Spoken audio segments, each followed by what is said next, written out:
اور لا شریک معبود کی طرف متوجہ کرتے ہیں، جس کے لیے ان کو علم اور ان کو تہذیب نفس اور معرفت دینے کے لیے انبیاء تشریف لاتے ہیں، اور کتابائے الہی بھی اسی کا نتیجہ ہے۔ اب یہ جو عبادت ہے جس کی انسان کے اندر طلب ہے، خود اس عبادت کے دو پہلو ہیں۔ ایک ہے انسان اپنے اندر سے خشوع عاجزی محسوس کرے اور اس کا اظہار کرے اس معبود کے سامنے جس کو وہ اپنی نگاہ میں معبود سمجھتا ہے۔ اب اسلام اور کفر کی بات نہیں ہو رہی اس وقت، من حیث انسان بات ہو رہی ہے۔ دوسرا اس کا پہلو جو ہے وہ ہے مالی، کہ اگر آپ دیگر ادیان میں بھی دیکھیں اور ماضی کے ادیان میں بھی دیکھیں، ماضی کے حتیٰ بت پرستوں میں بھی دیکھیں، تو بعض اوقات اور بعض زمانوں میں تو ایسا تھا کہ اپنے بچوں کو بھی اپنے بنائے ہوئے معبودوں کے قدموں پر وہ قربان کر دیتے تھے۔ بالکل جی، بالکل بالکل۔ کیوں؟ عبودیت کا یہ ایک اظہار کا ذریعہ تھا، یعنی جہاں پر انسان اپنی قربانی دیتا ہے، اپنے دل کی، اپنی خواہشات کی، اور اپنے آپ کو اس معبود کے سامنے جھکاتا ہے، وہیں پر مال اور جان کی بھی قربانی دیتا ہے۔ یہ بھی اس کی فطرت کے اندر موجود ہے، اس لیے اس نے یہ رستہ اختیار کیا ہے۔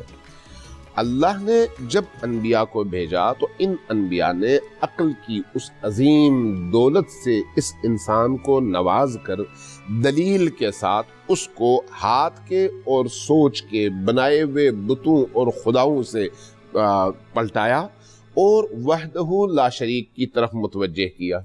اس لیے جب انبیاء آتے ہیں تو ان دونوں پہلوؤں سے انسان کو عبودیت اور بندگی کے طور و طریقے بتاتے ہیں۔ جس آیت کی بھی آپ نے تلاوت کی، حضرت عیسیٰ علیہ السلام جب تشریف لائے تو ظاہر ہے ان کی والدہ گرامی کو لوگوں نے ترچھی آنکھوں سے دیکھنا شروع کر دیا۔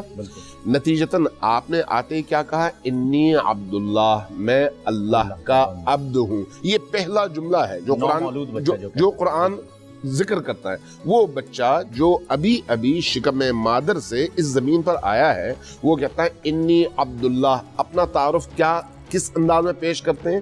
کہ میں اللہ کا بندہ ہوں۔ بندہ یعنی عبودیت کرنے والا، اللہ کی عبادت کرنے والا، یعنی اس پہلے جملے میں ہی اپنے آپ کو عابد اور اپنے رب کو معبود بنا کر اور اعتراف کر کے پیش کر رہے ہیں۔ انی عبداللہ آتانی الکتاب، اللہ نے مجھے کتاب دے کر بھیجا ہے۔ کتاب یعنی ذریعہ ہدایت، وجعلنی نبیّا، اور مجھے نبی بنا کر بھیجا ہے۔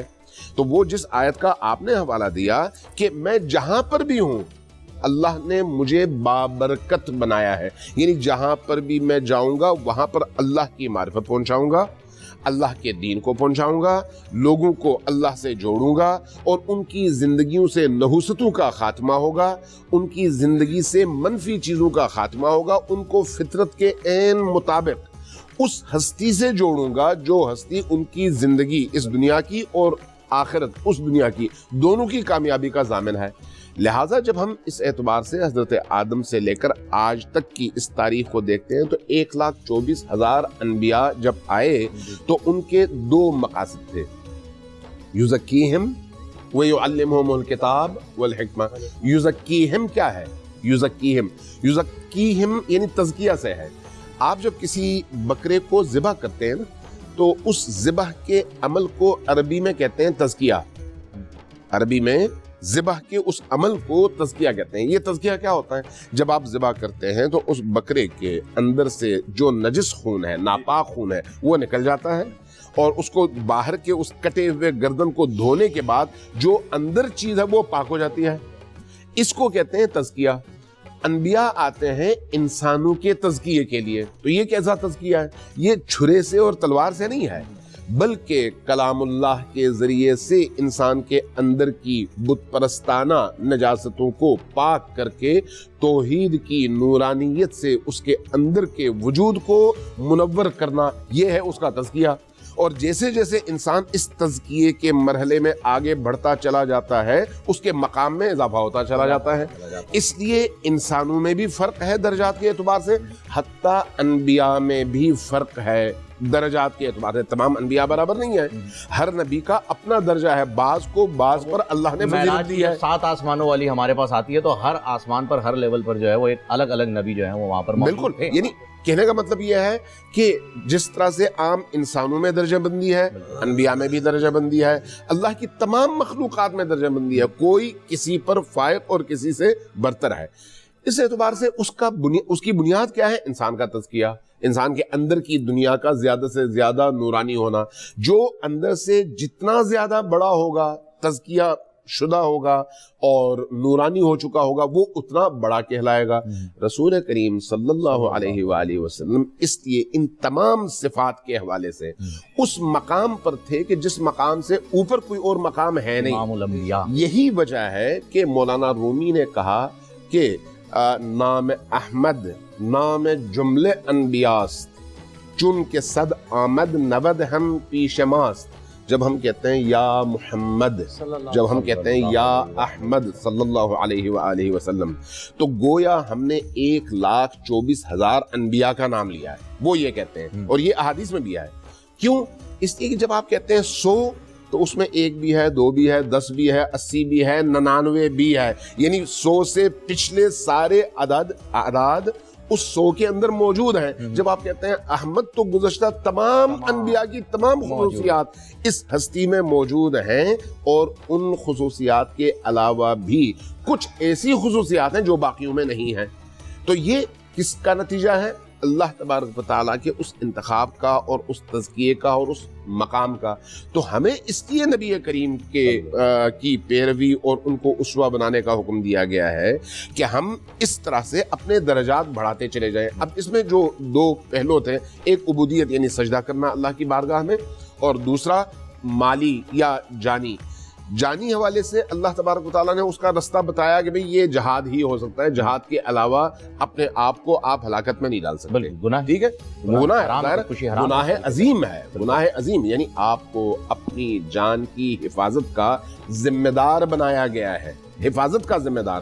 جان لینے کا اختیار آپ کو نہیں دیا گیا، امانتاً آپ کے پاس ہے، آپ کے پاس امانت چیز ہی نہیں ہے، یہ اللہ تعالیٰ نے آپ کو دی ہے، آپ کے پر رکھوائی ہے، اس کا حق ہے، جب اس کی مرضی لے لے۔ بالکل۔ اب جہاں تک مال کا تعلق ہے، مال میں کہا گیا ہے کہ یہ جو تم زکوٰۃ دیتے ہو، یا اہل البیت کے یہاں خمس کا تصور بھی قرآن ہی کا ہے نا۔ اب یہ دیکھیے، زکوٰۃ اور خمس میں جو مقدار کہا گیا ہے کہ یہ وہ مقدار ہے جو آپ کی ملکیت نہیں ہے، اس لیے آپ سے کہا جاتا ہے کہ زکوٰۃ جب دو گے تو یہ تمہاری ملکیت نہیں ہے، یہ خدا کی ملکیت ہے۔ تم نے اگر نہیں دیا تو تم نے خدا کی ملکیت کو غصب کیا ہے۔ خمس بھی اسی طرح سے ہے، اگر تم نے نہیں دیا تو خدا و رسول کے اس حق کو تم نے غصب کیا ہے۔ تم یہ سمجھ لو کہ یہ چیز تمہاری نہیں ہے، تمہیں اللہ نے جو چیزیں دی ہیں اس میں سے اتنے % جو بھی اس کا نصاب ہے، اس نصاب کے مطابق یہ جب تک نہیں نکالو گے اس وقت تک تمہارا مال پاک نہیں ہے، اور بقایا مال پھر وہ آپ کا جو ہے وہ حلال بھی نہیں رہے گا اگر آپ نے اس پہ زکوٰۃ نہیں بالکل نکالی۔ پاک نہیں ہوگا، حلال نہیں ہوگا، وہ آپ کے تصرف میں تب آئے گا جب آپ اللہ کا حق نکالو گے، اور جو اللہ کا حق آپ نکالو گے اس میں آپ کا کوئی احسان نہیں ہے، کچھ بھی نہیں۔ سوچنے والی بات ہے نا، آپ کا احسان نہیں ہے، آپ کا احسان تب ہے، یعنی آپ کا حسن عمل تب ہے جب آپ اپنے مال میں سے نکالو، جس کو آپ انفاق کہتے ہیں۔ ٹھیک ہے، انفاق اس لیے زکوٰۃ کے بعد ہے، زکوٰۃ آپ کے فرائض میں سے ہے، انفاق آپ کی طرف سے مورور ہے، یعنی آپ اپنی طرف سے کچھ کر رہے ہیں۔ جو زکوٰۃ ہے وہ تو آپ نے ہر صورت میں دینا ہے۔ لہٰذا عبادات کے یہ جو 2 پہلو ہیں، ایک اپنے معبود کے سامنے اپنی پوری ہستی کے ساتھ سر سجود ہونا، اور دوسرا اپنے مال میں سے نکالنا، یہ انسان کی فطرت میں ہے، دین نے آ کر اس کو شکل دی ہے۔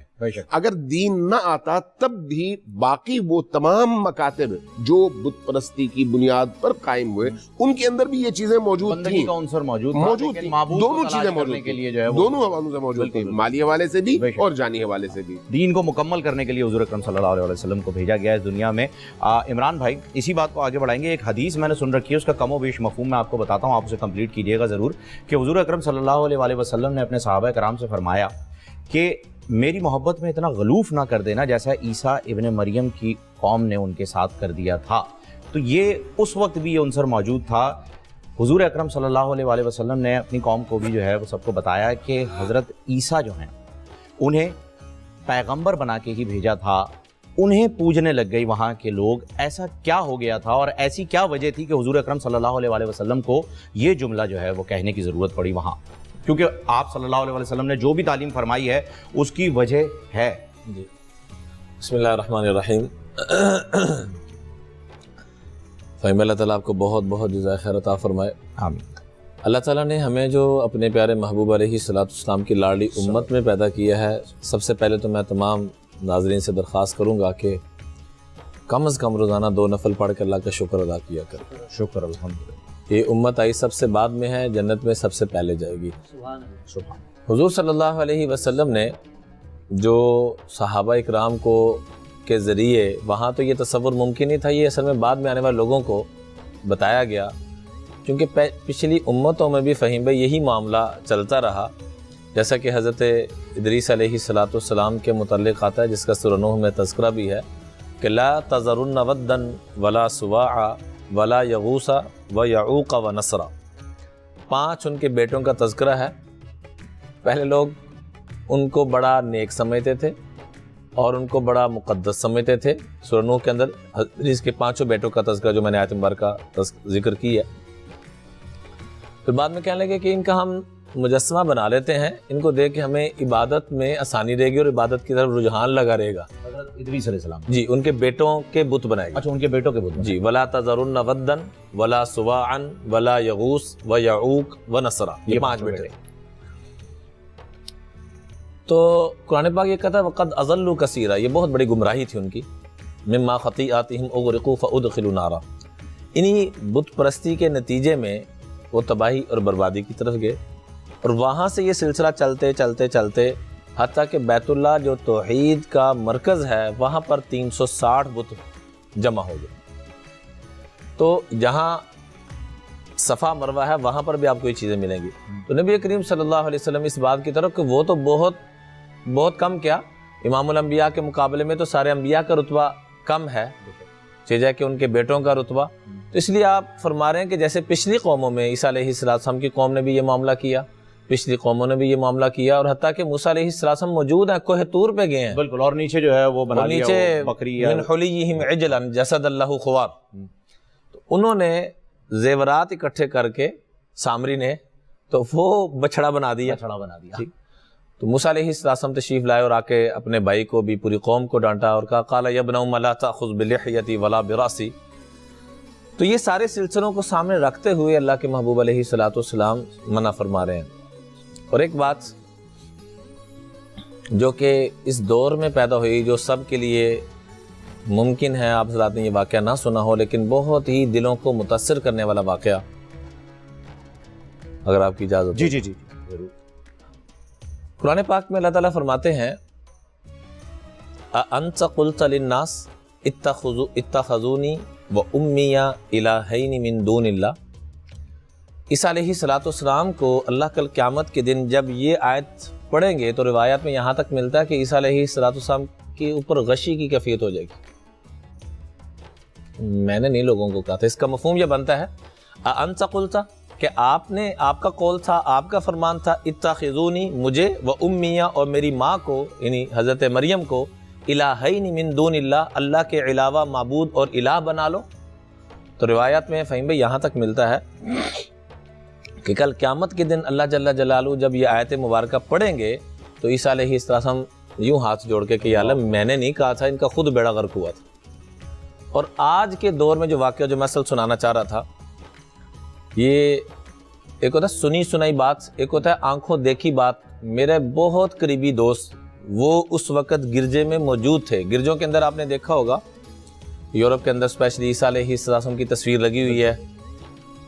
وہاں پر وہ جو میرے دوست ہیں وہ ایک بہت بڑے بزرگوں کو، عالم دین کو، بہت بڑے پیر بھی تھے، بزرگ بھی تھے، ان کو لے کے گئے، اللہ والے تھے. تو وہاں انہوں نے مسلمانوں کی تضحیق اڑانا شروع کر دی، مسلمانوں کا تمسخر، مسلمانوں کو برا بلا کہ مسلمان ایسے ہیں ایسے ہیں. ان بزرگوں سے بھی رہا نہ گیا. حدیث پاک میں آتا ہے کہ اللہ کے نیک بندے لو اقسم علی اللہ لابرہ، لامسا کہ اللہ کے نیک بندے قسم کھا لیتے اللہ ناممکن چیز کو ممکن کر دیتا ہے. بے شک سبحان اللہ. تو وہ آگے بڑھے کا بس کر دو. جب انہوں نے مسلمانوں کی تضحیق کی برداشت کرتے رہے، جب اللہ کے محبوب کا مذاق اڑایا نا پھر ان سے برداشت نہ ہوا. پھر کس سے برداشت؟ آگے بڑھے اور تصویر کو اشارہ کر کے وہی آیت پڑھی جو کل قیامت میں اللہ جل جلالہ عیسیٰ علیہ السلام کو مخاطب کر کے پڑھیں گے. تو یوں کہا 3 مرتبہ اَأَنْتَ قُلْتَ لِلنَّاسِ اتَّخِذُونِي اَأَنْتَ قُلْتَ لِلنَّاسِ اتَّخِذُونِي وَأُمِّيَ إِلَٰهَيْنِ مِن دُونِ اللَّهِ 3 مرتبہ پڑھا. تو میرا دوست وہاں موجود تھا اور وہ جو بزرگ تھے وہ بھی موجود تھے. کہتے ہیں اللہ کی قسم یوں تصویر میں سے حرکت پیدا ہوئی. اللہ قادر ہر چیز پہ چاند کے 2 ٹکڑے کر دے, ناممکنوں کو ممکن بنا دے, تو بہت بڑے اللہ والے تھے. جب انہوں نے 3 مرتبہ یہ آیت پڑھی علامہ صاحب تو یوں ہاتھ باہر نکلا اور 3 دفعہ کہا لا لا لا, میں نے نہیں کہا, ان کا خود بیڑا غرق ہوا ہے. اچھا یہ جملہ سن کے, چونکہ عام طور پہ اللہ ہمیں بھی اس بیماری سے نکالے, شرک کے بعد اگر کہا جائے نا کہ بڑی بیماریوں میں سے ایک بڑی بیماری وہ ہے تکبر. اور تکبر کیا ہے کہ آپ ایک حق بات پیش کر رہے ہیں, میں ڈٹا ہوں کہ نہیں میں تو بڑا پڑھا لکھا ہوں, فہیم بھائی کو کیا پتا ہو, یا یعنی یہ اڑ جانا کسی بھی شیپ میں علمی بھی ہو سکتا ہے, دولت کے حساب سے, اولاد کے حساب سے بھی, کسی بھی شیپ میں تکبر آ سکتا ہے. یہ انسان کو تباہ کر دیتا ہے. بے شک. اب وہ یہ سن کے بھی کہ انہوں نے انکار کر دیا, ہم کن چکروں میں پڑے ہوئے ہیں, بجائے بات کو ماننے کے انہوں نے دوڑ لگائی کہ ہم یہاں سے باہر نکلتے ہیں, تو کام گڑبڑ ہو گیا. جو ہی باہر نکلے تو وہ روتا ہوا بتانے لگا میرا دوست, کہتا اللہ کی قسم اللہ نے جیسے یوسف علیہ السلام کے لیے دروازے کھولے تھے, یہاں اللہ نے دروازے بند کر دی, جاؤ باہر دکھا. پھر سب نے کلمہ پڑھا اور یہ بات بڑی مشہور ہوئی تھی. تو گزارش یہ ہے کہ اللہ جل جلالہ کا ہمارے اوپر فضل ہے, کرم ہے, احسان ہے کہ اللہ تعالیٰ نے ہمیں دین اسلام سے وابستگی عطا فرمائی. اس پہ اللہ کا شکر ادا کیا کرے. شکر الحمدللہ. اور اس میں 2 نفل پڑھ کے روایات میں آتا ہے کہ ساری امتیں جنت میں بعد میں جائیں گی, اور امام الانبیاء کی جو امت ہے وہ سب سے پہلے جنت میں جائے گی. اور اس میں جی پچھلی امتوں کے اندر یہ تصور تھا کہ اپنے آپ کو ایذا دینا ہی عبادت ہے, اپنے آپ کو تکلیف دینا. ایذا سے مراد تکلیف دینا. کوئی لوہے کو اپنے سر پہ رکھ رہا ہے, کوئی بیوی بچوں کو دوسرے رحم و کرم پہ چھوڑ کے جا رہا ہے. یہ انبیاء کی تعلیمات نہیں تھی. جیسے حضور صلی اللہ علیہ وسلم تشریف لائے تو یہ کسی نبی کی تعلیمات نہیں تھی کہ آپ بیٹیوں کو زندہ درگور کریں. ان لوگوں کا نبیوں کے وقت میں کئیوں کا بیڑا غرق ہوا. جیسے آج بھی ہم نے توحید کے اندر بھی گڑبڑ کر دی. اللہ ہم سب کو دعا کیا کریں کہ اللہ جو سیدنا عمر فاروق رضی اللہ تعالیٰ عنہ, میرے ماں باپ ہم سب کی قربان ہوں, ان پہ مستقل دعا مانگا کرتے تھے. اللہ کے محبوب علیہ السلام نے ان کو ارشاد فرمائی, اور آگے صحابہ اہل بیت اعظام اس دعا کو بڑے اہتمام سے پڑھتے تھے, اے اللہ ہمیں سیدھی راہ دکھا بھی دے اور چلا بھی دے, اور غلط راہ دکھا بھی دے اور بچا بھی دے. تو یہ دعا ہم نے فہیم بھائی اللہ سے کثرت سے مانگنی ہے کہ اللہ سیدھی راہ جب میں نے پہلے بھی ایک دفعہ عرض کیا تھا کہ میں نے یہ دعا غیر مسلموں کو بتائی, اور الحمدللہ سینکڑوں نہیں ہزاروں نے الحمدللہ کلمہ قبول. الحمدللہ الحمدللہ. یہ دعا مانگنی ہے ایک تو. اور دوسرے نمبر پہ پچھلی امتوں کا جو تصور تھا عبادت کا, لوہا سر پہ رکھ لیا, بیوی بچوں کو دوسروں کے رحم و کرم پہ چھوڑ کے اور اپنے رب کو راضی کرنے کے لیے جا رہے ہیں, جبکہ رب تو ایسے راضی ہوتا ہی نہیں. بالکل. سب سے پہلا حق ہی بیوی بچوں کا لگایا, والدین کا لگایا. نبی کریم صلی اللہ علیہ وسلم کے پاس کئی صحابہ آتے اور آ کے عرض کرتے جہاد میں جانا چاہتا ہوں, تو آپ فرماتے والدین زندہ ہیں کہاں, تو فرمایا ففیہم فجاہد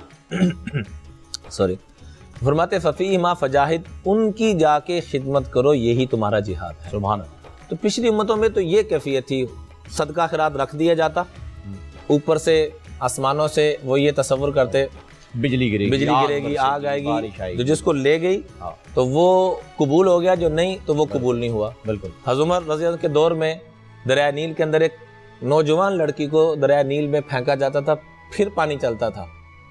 تو حضور علیہ السلام نے تو پچھلی امتوں کی خرافات کو ختم کیا ہی, کہ ان کے غلاموں نے بھی جو ختم کیا وہ میری آپ کی سوچ ہے. تو دریائے نیل کو خط لکھا, آج تو ہمارے بیوی بچے ہماری نہیں مانتے, وہاں پانی بات مان رہا ہے. مدینہ منورہ میں زلزلہ آ رہا ہے, کوڑا مار کے فرما رہے ہیں اسکنی یا ارض انی عادلہ, کہ میں تیرے اوپر عدل نہیں کر رہا ہوں. وہ دن اور آج کا دن مدینہ منورہ میں زلزلہ نہیں ہے, حضرت عمر فاروق کا ایسا کوڑا لگا. سبحان. تو دریائے نیل کو خط لکھا جا رہا ہے, اور حضرت عمر تو فہیم بھائی وہ شخصیت ہے کہ مسلمان تو چھوڑیے, غیر مسلم یہ کہنے پہ مجبور ہیں کہ اللہ کی قسم, میں نے خود عیسائیوں کی کتابوں میں, یہودیوں کی کتابوں میں, یروشلم میں عمر لا لگے ہوئے ہیں, جو عمر لا لگے ہوئے ہیں, وہ یہ کہنے پہ مجبور ہیں اور عمر لا کو فالو کرنے پہ مجبور ہیں. اس پہ انشاءاللہ کبھی گفتگو تفصیل سے کریں گے کہ ہمارے بڑوں کو اللہ نے کیا مقام دیا تھا اور ہم اس کی کیسے قدر کر رہے ہیں. عیسائی یہ لکھنے میں مجبور ہو گیا کہ سیدنا عمر فاروق رضی اللہ تعالیٰ عنہ صرف چند سال اور سرپرستی فرما لیتے تو رب کعبہ کی قسم پوری دنیا سے اسلام کے علاوہ سارے مذہب ختم ہو جاتے. پوری دنیا سے بے شک. تو وہ خط لکھ رہے ہیں دریائے نیل کو. یہ رسومات چل رہی تھی جیسے زمانہ جاہلیت میں کہیں رسومات تھی. تو جب ان کو پتہ چلا، عمر بن عاص رضی اللہ عنہ گورنر تھے وہاں کے، تو دریا کو کیا کہا، بسم اللہ الرحمن الرحیم، اما بعد ان کنت تجری من قبلک، اگر تو اپنی طرف سے چل رہا ہے تو فلا تجری، تو نہ جاری ہو، تیری ہمیں کوئی ضرورت نہیں. وانما تجری من امر اللہ، اور اگر تو اللہ کے امر سے، اللہ کے حکم سے چل رہا ہے تو فاسأل اللہ ان یجریک، تو ہم اللہ سے سوال کرتے ہیں کہ تجھے جاری کرے. سبحان اللہ. یہ خط کا ڈالنا تھا وہ دن اور آج کا دن اس پانی کا لیول کم نہیں. یہی برکتیں ہیں جی، یہی برکتیں ہیں، یہی چیزیں ہیں. آغا بھائی آپ کی جانب آنا چاہوں گا. نادیہ صاحبہ ہیں، زینت والدہ کا نام بتاتی ہیں، سکھر سے ان کا تعلق ہے.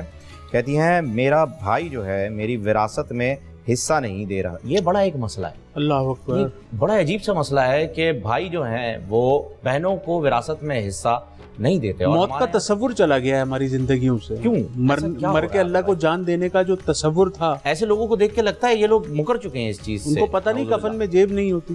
اللہ اکبر. اللہ کیا بات. میں آغا صاحب کی بات کو بڑھاتے، بڑی خوبصورت آغا صاحب نے جملہ ارشاد فرمایا. جی جی. میں ہاتھ جوڑ کے درخواست کروں گا آپ سے بھی اور آپ کی پوری ٹیم سے بھی، آپ کے ذریعے سے، کہ وراثت کے اوپر بھی ایک ضرور ہم ضرور انشاءاللہ رکھیں. اسی رمضان شریف میں ایک ٹاپک ہونا علامہ صاحب کی چاہیے. سرپرستی میں عام طور پر وراثت سے اتنے لوگ ناواقف، حالانکہ اللہ کے محبوب علیہ الصلوۃ والسلام نے ہمیں یہ آدھا علم ہے، بے شک آدھا علم ہے، لیکن آدھے علم کا آپ جتنے پڑھے لکھوں کو پوچھ لیں عام طور پر اللہ ماشاءاللہ نہیں علم ہوگا. اور یہ جو آغا صاحب نے مرنا بھول چکے ہیں. ایک میں آپ کو ذاتی واقعہ بتاؤں، میں ایک چودھری کے پاس گیا، بہت بڑا لینڈ لارڈ تھا. میں نے یقین کریں اس کے پاؤں پکڑے، میں نے کہا اللہ کا واسطہ ہے. ڈاکٹر نے جواب دے دیا ہوا تھا کہ بیٹیوں کو وراثت دی ہے. کہنے لگا نہیں دیتا ہوں تو میری چودراہٹ ختم ہوتی ہے. اللہ اکبر. یہ مر رہا ہے. وہی ابو جہل والی قبلہ باتیں کہ میرا سر جو ہے نا وہ نیچے سے کاٹنا تاکہ لوگوں کو پتہ لگے کہ کسی بڑے سردار مر رہے، تیری چودراہٹ کہاں نہیں ہے، میرے بیٹوں کو وہ زمین جو ہے نا وہ نظر آنی چاہیے. اس کے اوپر اس کی اہمیت کے اوپر جی کل کرتے ہیں انشاءاللہ. علامہ صاحب جی کل انشاءاللہ کل کی سحری میں یہی وراثت پہ ہی ہم ڈسکس کریں گے. خدا کا واسطہ اپنی بہنوں کو حصہ دے دیں. وہ سارے بھائی، وہ والدین جو اچانک اگر یہ موت کا فرشتہ ہمیں لینے کے لیے آ گیا نا تو موقع نہیں ملتا، کلمہ پڑھنے کا موقع نہیں ملتا نا، ایک سلام پھیرو تو دوسرے کا موقع نہیں ملتا. بہرحال یہ آپ 5 وقتہ نماز کی پابندی کریں اور عشاء کی نماز کے بعد یا عزیزو یا مغنیو یا عزیزو یا مغنیو 111 مرتبہ پڑھیں اور ساتھ پہ 3 مرتبہ سورہ مزمل پڑھیں. اللہ تعالیٰ سے دعا مانگیں. اور ایک وظیفہ آپ کی اجازت سے میں اور دے دیتا ہوں، آپ روزانہ صلاۃ الحاجات پڑھیں کہ اللہ تبارک و تعالیٰ کی بارگاہ میں اپنی حاجت رکھیں کہ آپ کے بھائی جو آپ کو ورثہ نہیں دے رہے، حصہ نہیں دے رہے، ترکہ نہیں دے رہے، اللہ تبارک و تعالیٰ ان کے دلوں کو نرم فرمائے. ان وظائف کی برکت سے آپ اللہ سے دعا مانگیں. روزانہ ایک بھوکے کو صدقے کا کھانا رمضان شریف میں اگر کھلائیں گے تو افطار ہوگی، سحری ہوگی، کسی کے گھر میں آپ کی دی ہوئی سحری اور افطار جائے گی، آپ کو بہت بڑا ثواب ملے گا انشاءاللہ. اس عمل سے اللہ کے حکم سے انشاءاللہ بہت جلد آپ کے مسائل حل ہو جائیں گے انشاءاللہ. اچھا ایک اور وظیفہ آیا ہوا ہے، یہ بڑا تعجب زدہ ہے کیونکہ سیدھا سیدھا اس میں الزام لگایا جا رہا ہے. ماہرہ صاحبہ ہیں، کلثوم والدہ کا نام ہے، اسلام آباد سے تعلق ہے. کہتی ہیں نند گھر میں جادو کرا رہی ہے، شوہر جھگڑے کرتا ہے جب گھر آتا ہے تو یہ واضح کیسے ہو گیا ان پہ کہ نند نے یہ تو یہی تو ہمارا سب سے بڑا المیہ ہے نا کہ ہم نے فوراً ہر چیز کو اٹھا کے اپنی نند، اپنی ساس، اپنی بھابھی، اور ایک جو ہم نے ڈبہ بنا کے رکھا ہوا ہے اس کو روحانیت کا ڈبہ کہتے ہیں. اور اپنے آپ کو ٹھیک اپنے نہیں کرنا. ماہرہ صاحبہ یہ نند آپ کی بہن بھی تو کرا سکتی ہیں، اگر آپ کی کوئی بہن ہے اور وہ شادی شدہ ہیں، آپ کے جوڑے سے خوش نہیں ہیں تو وہ بھی تو کرا سکتی ہیں. ضروری ہے کہ آپ کے سسرالی کرا رہے ہیں. اس دور میں سن 2020 میں کس کے پاس اتنا وقت ہے کہ وہ کسی کے پاس جا کے جادو کرائے گا؟ میں نے تو نہیں دیکھا. سسرالیوں کے پاس ہوتا ہے عموماً یہ الزام، سسرالیوں پہ لگتا ہے. جیسے انہوں نے کہا نا سکی بہن، جیسے قابیل نے قتل کر دیا اپنے بھائی حابیل کو، بالکل، تو ایسے سکی بہن بھی تو کرا سکتی ہے. تو وہی آئی ہے ان کے پاس، نعوذ باللہ. کیسی بات ہے، نند کے اوپر فوراً آپ نے لگا دیا. گھروں کو تباہ کرنا. آپ بتائیے آغا صاحب اس پہ کچھ وظیفہ بتائیے. وظیفہ تو سب سے پہلے میں یہ بتاؤں گا کہ اپنے دلوں کو اپنی بہنوں سے، اپنی بھابھیوں سے، اپنی نندوں سے، اپنی ساس سے، اپنی رشتہ داروں سے، سسرالی رشتہ داروں سے صاف کریں. اپنے ماں باپ کے بعد جو دوسرے ماں باپ ہیں نا وہ بیوی کے ماں باپ ہیں. حدیث مبارکہ میں اس کے مفہوم موجود ہے کہ آپ اپنے گھر کے معاملات کو سب سے پہلے ٹھیک کریں. کسی پہ الزام بہتان لگانے سے پرہیز کریں. اگر آپ نے اپنی آنکھوں سے دیکھا ہے تو اس کا پردہ رکھیں. اپنے گھر کے ماحول کو اچھا کریں. 5 وقتہ نماز کی پابندی کریں. اور آپ کا شوہر آپ سے جھگڑا کرتا ہے تو آپ اپنی نند پہ الزام لگا رہی ہیں. اپنے شوہر کو اپنے کنٹرول میں کرنے کا وظیفہ زبان کو خاموش رکھنا ہے, اس کو مسکرا کے دیکھنا ہے, اس کو اچھے اچھے کھانے کھلانا ہے, اس کے کپڑے استری کرنا ہے, دانتوں میں تعویذ رکھنے ہیں خاموشی کے ساتھ. آپ سورہ فیل پڑھا کریں, اور سورہ فیل آپ پڑھیں عصر کے بعد, اور انشاءاللہ یہ پڑھیں آپ 41 مرتبہ. اللہ تبارک و تعالیٰ سے دعا کریں, سورہ فیل پڑھیں عصر کے بعد 41 مرتبہ پڑھ کے اللہ تعالیٰ سے دعا کریں. یہ ساری باتیں اپنی جگہ, لیکن میں 1% آپ کو اس بات کا چانس دے بھی دوں کہ خدا نہ خواستہ اگر ایسا ہے تو آپ اپنی نند کے لیے بد دعا نہ کرنا, اس کے لیے دعا کرنا, اس کو ہدایت کی دعا کرنا کہ اللہ اس کے دل کو نرم کرے, آپ کی طرف موم کر کے پھیرے. اور آپ کا شوہر, بالخصوص جو آپ کا شوہر ہے نا, وہ یہاں بھی آپ کا شوہر ہے, جنت میں بھی انشاءاللہ آپ کا شوہر ہوگا. تو خیال رکھیں اس بات کا, اپنی اولاد کو اور اپنے شوہر کو بد دعا نہ دیں, اور اپنے آپ رشتوں کو جوڑ کے چلائیں. بالکل, بہت ہی زبردست بات آغا بھائی آپ نے کہہ دی. علامہ صاحب آپ سے میرا ایک سوال ہے, لیکن وہ سوال کا جواب میں ابھی نہیں چاہوں گا, میں بس سوال ابھی آپ کو بتا رہا ہوں کیونکہ ذہن سے نکل نہ جائے اس وجہ سے. جیسے پہلے قتل کا ہمیں واقعہ ملتا ہے کہ حابیل نے قابیل کو قتل کیا, یہ انسانیت کا پہلا قتل ہے. تو یہ جو شرک آیا, اس کی ایجاد بھی کہیں نہ کہیں سے ہوئی ہوگی, کیونکہ حضرت آدم علیہ السلام جب آئے دنیا میں تشریف لائے تو وہ تو اللہ تعالیٰ کی عبادت کرتے تھے. یہ جو شرک ایجاد ہوا ہے, اس کی کیا مقاصد رہے, کیا ضرورت رہی اس وقت کے لوگوں کو, یا کیا گمراہی تھی, اس پر جو ہے وہ آپ سے جو ہے گفتگو کریں گے. علامہ صاحب جی, آپ کا فہیم بھائی سوال آج بہت خوبصورت ہے, اور اس سوال کو سمجھنے کے لیے ماضی میں جانے کی ضرورت نہیں ہے. ذرا اپنے گرد و پیش کا جائزہ لیں. آج یہ 20ویں صدی ہے, بالکل قرآن موجود ہے, بے شک 1,24,000 انبیاء آ چکے ہیں, اور آج انسان اگر کسی سچی بات تک پہنچنا چاہے تو تمام وسائل موجود ہیں, ایسا ہی ہے. بے شک. اس کے باوجود ہمارے اپنے گھروں میں, یعنی اپنے معاشرے کی میں بات کروں, جب کوئی چھوٹی سی بات ہوتی ہے تو فوراً آدمی جو ہے اندیکھے تصورات کی وجہ سے, تخیلات کی وجہ سے چیزیں ذہن میں بناتا ہے, بنانے کے بعد پھر ان پر خود ہی یقین کرنا شروع کر دیتا ہے, اور خود یقین کرنے کے بعد پھر دوسروں تک اس کو پہنچانا شروع کر دیتا ہے, پھر دوسروں تک پہنچا کر بھی ان کو زبردستی اس پر منوانے کی کوشش شروع کر دیتا ہے. کیوں ایسا ہے؟ جیسے ابھی نند والا سوال آیا تھا, بالکل ایگزیکٹلی وہی بات آ گئی. کیوں ایسا ہے؟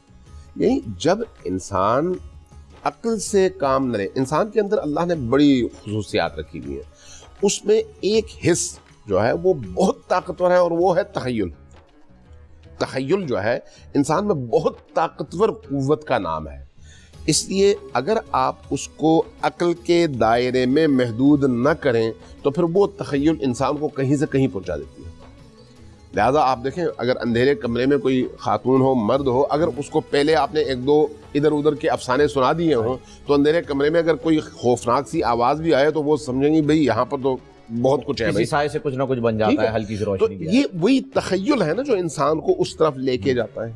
مثلا بعض جگہوں میں کہتے ہیں بھی بلی نے راستہ کاٹا تو اب جو ہے نوزت آ گئی, اب پتہ نہیں سارا دن ہمارا جو ہے برباد ہو گیا. بالکل. بعض جگہوں میں بعض اور چیزوں کے حوالے سے اس طرح کے تصورات پائے جاتے ہیں. یہ تصورات کہاں سے جنم لیتے ہیں؟ تخیل انسانی سے. اور تخیل انسانی سے کیوں جنم لیتے ہیں؟ جہاں پر علم نہ ہو وہاں پر یہ تخیل جو ہے انسان کو اس طرف لے کے جاتا ہے. اس لیے یہ جہالت کا مجموعہ ہے. جب آپ اس اعتبار سے آج کے دور کے انسانوں کو ان چیزوں میں مبتلا دیکھتے ہیں تو پھر ذرا ماضی میں جائیں, جب نہ یہ علم تھا, نہ انبیاء تھے, نہ آسمانی کتابوں کا پیغام انسانوں تک پہنچا تھا, نہ معرفت کا یہ لیول تھا, نہ یہ سارے اسباب تھے. اس وقت کیا ہوتا ہوگا جب انسان کے علم اور مشاہدے کا جو دائرہ ہے وہ بھی انتہائی محدود تھا. تو یقیناً وہ اپنے ہی بنائے ہوئے تصورات کو آہستہ آہستہ زمانے کے گزرنے کے ساتھ ساتھ حقیقت سمجھ کر اس کے سامنے جو ہے جھک جاتا تھا. اور طاقتور چیز کو معبود سمجھنا, سورج کو, جانور کو, شیر کو, ہر طاقتور چیز کو معبود سمجھنا تو خیر سمجھ آتا ہے نا, چونکہ وہ اس سے طاقتور ہے. لیکن انسان اپنے تخیل کو, جس کا کوئی خارج میں وجود ہے ہی نہیں, جس کا خارج میں ذہن سے باہر وجود ہے ہی نہیں, اس کو انسان اپنے لیے بہت کچھ بنا لیتا تھا. تو اس کا مطلب یہ ہے کہ جہالت, انبیاء آئے اسی جہالت کا مقابلہ کرنے کے لیے. شرک کیا ہے؟ اس لا شریک معبود کی قدرت میں کسی مخلوق کو شریک کرنا, چاہے وہ مخلوق میرے ذہن کی مخلوق ہو یا جو ہے اللہ کی مخلوق ہو. مثلا آٹا, گندم, سبزی, پرندے, جانور, پتھر پہاڑ یہ اللہ کی مخلوقات میں سے ہیں، لیکن جو ہم سوچتے ہیں یہ کیا ہے؟ جو ہمارے ذہن میں تخیلات آتے ہیں یہ کیا ہے؟ یہ ہمارے ذہن کی تخلیق ہے نا، ہمارے ذہن نے وہ چیزیں بنائی ہیں، اور یہی قوت وہم اس کو کہتے ہیں، قوت خیال، قوت وہم، یہ انسان کو کہیں سے کہیں پہنچا دیتا ہے۔ انسان یہ جنات کا تصور تو خیر قرآن کا ہے، حقیقت ہے، لیکن 98% مسائل میں جنات کا مسئلہ ہوتا ہی نہیں ہے، اور لوگ اپنے بنائے ہوئے تصورات کی بنیاد پر عمارتیں کھڑی کر دیتے ہیں۔ ہمارے منہاج بھائی اس کی گواہی دیں گے، ایسا ہی تو یہ تخیل کی قوت جو ہے تب بھی تھی، چونکہ وہ انسان تب بھی بلکہ انسان اگر تھا۔ یہ خاتون جا کر کسی عامل کو کہہ دینا کہ یہ میری نند مجھ پہ جادو کرا رہی ہے تو آپ نے تو پہلے ہی اس کو کہہ دیا وہ لاکھ روپے دے دیجئے میں کاٹ دیتا ہوں۔ اس کی تو دکانداری چمک گئی، وہ ثابت کر دے گا۔ گھر میں دیکھیے گا کسی برش میں کوئی بال ٹوٹے ہوئے ہیں وہ تو ہوں گے ہی، کوئی دوپٹہ پھٹا ہوا ہے کوئی نہ کوئی تو پھٹا ہوا ہوگا، کسی قمیص کا دامن جو ہے وہ کہیں سے چاک ہوا ہوا ہے کوئی نہ کوئی تو ہوگا، سینکڑوں قمیص۔ اب انسان میں جو ہے، انسان کو اللہ نے عقل بھی دی ہے نا، اور جب تک بیوقوف لوگ موجود ہیں چالاک لوگوں کی روزی بند نہیں ہوتی ہے، تو بیوقوف لوگ بڑی آسانی کے ساتھ چالاک اور عیار لوگوں کی معیشت کا بندوبست کر دیتے ہیں۔ تو جب معاشرے کے اندر کوئی ایک اس طرح کا تیز ترار، ذہین، فتین اور عیار بندہ پیدا ہو جائے، لاکھوں کو اپنا غلام بنا دیتا ہے۔ وہ ایک بت بنا دے گا، سارے لوگ اس کے سامنے جھکنا شروع ہو جائیں گے، پیچھے آواز اسی کی ہوگی، لیکن لوگ کہیں گے ہاں بھائی یہ جو ہے کوئی بہت بڑا معجزہ ہے اور یہی ہمارا معبود بھی ہے۔ سامری نے کیا کیا تھا؟ یہ تو کیا تھا۔ اس سے پہلے کے ادیان میں اگر آپ دیکھیں کہ بت پرستی کے مقابلے کے لیے جب انبیاء آئے نا، تو اس زمانے کے انہی بت خانوں کے جو سربراہان تھے وہی سب سے پہلے کھڑے ہو جاتے تھے۔ کیوں؟ اس لیے کہ ان کی ساری زندگی، معیشت، ان کا دبدبہ، ان کی حکومت، ان کا اقتدار، ان کی قدرت کا دار و مدار اس بت کے باقی رہنے میں اور لوگوں کے بیوقوف رہنے میں تھا۔ صحیح۔ تو یہی لوگوں کی جہالت اور بیوقوفی ان لوگوں کے ذریعے معاش میں سب سے بنیادی کردار ادا کرتے ہیں، اور ایسے ہی لوگ پھر بت بناتے بھی ہیں، تخیل کا وہ بت تراشتے بھی ہیں اور لوگوں کو اس کا معبود بناتے بھی ہیں۔ اور انسان کے اندر چونکہ یہ صفت موجود ہے اس لیے بڑی آسانی کے ساتھ اس کا شکار بھی ہو جاتا ہے۔ تو یہ ہر دور میں ہوتا رہا ہے۔ اگر آج ہو سکتا ہے، آج آپ اگر اسی سوشل میڈیا میں دیکھ لیں، بعض لوگوں نے بڑا خوبصورت تجربہ کر کے بتایا، وہ پہن کے، اور یہ جو لوگوں کا طور و طریقہ ہے جادوگری اور فلان اور فلان، تو وہ طریقہ یہ کیا کہ انہوں نے جو ہے لوگوں کو بیوقوف بنایا، دکھایا، کہا دیکھو یہ کیا ہے۔ کیمرے والے نے جب اس سے پوچھا بھئی یہ تم کر کیا رہے ہو، کہا ثابت کرنا چاہ رہا ہوں کہ لوگ کتنے بیوقوف ہیں۔ بالکل، اور حقیقت یہی ہے، حقیقت یہ کتابیں بھری پڑی ہیں لوگوں کو بیوقوف بنانے کے نسخوں پر، بالکل بھری پڑی کتابیں بھری پڑی ہیں۔ اگر کوئی ایک بندہ، میں معذرت کے ساتھ کہتا ہوں کہ اس میں مرد بھی بہت زیادہ ہیں لیکن خواتین کی تعداد بہت زیادہ ہے مردوں کی نسبت، اور وہی خواتین جب گھر میں مرد آتا ہے تو آنے کے بعد واپس مرد کے گھر سے نکلنے تک بار بار اس کے کان میں یہی پھونکتی رہے تو پھر وہ مرد بھی بیچارہ جو ہے پاگل ہو جاتا ہے، وہ بھی اسی رستے میں چل پڑتا ہے، اسی رستے میں چل پڑتا ہے۔ جب آج ہماری آنکھوں کے سامنے یہ سب کچھ ہو رہا ہے تو پھر ماضی کے بارے میں آپ کو پریشانی نہیں ہونی چاہیے، جب نہ کوئی ٹیکنالوجی تھی نہ کچھ تھا۔ ناظرین، کرن ناز جو ہماری کو اینکر ہیں، انہوں نے بھی ہمیں ماشاءاللہ سے کو ہوسٹ نے جو ہے جوائن کر لیا ہے۔